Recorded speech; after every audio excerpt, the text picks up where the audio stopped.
पोलादपूर तालुक्यातील सामाजिक, शैक्षणिक आणि शेतकरी हितासाठी कार्यरत असलेले सिद्धेश शेठ युवा मंच ही संस्था सातत्याने विविध उपक्रम राबवत असते. या मंचाच्या वतीने नुकतीच शहरातील अंगणवाडी विद्यार्थ्यांसाठी शालेय वस्तूंचे वाटप करण्यात आले. शहरातील बाजारपेठ अंगणवाडी येथे झालेल्या या उपक्रमात विद्यार्थ्यांना शालेय साहित्य व अंगणवाडी शेगडीचे वाटप करण्यात आले.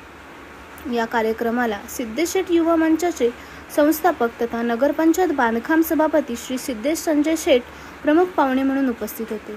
त्यांच्यासोबत नगरसेवक विनायक दीक्षित, माजी नगरसेवक राजन पाटणकर, बांधकाम सेना तालुका प्रमुख दत्ताराम मोरे, कन्या शाळेच्या मुख्याध्यापिका जाधव मॅडम, मराठी शाळेच्या मुख्याध्यापिका कदम मॅडम तसेच अंगणवाडी सेविका, मदतनीस आणि सिद्धेश शेठ युवा मंचाचे सर्व सदस्य उपस्थित होते. कार्यक्रमाचे आयोजन अत्यंत उत्साहात आणि सामाजिक बांधिलकी जपत करण्यात आले. विद्यार्थ्यांना शिक्षणासाठी आणि त्यांच्या गरजांसाठी अशा प्रकारचे उपक्रम हे प्रेरणादायी ठरत आहेत.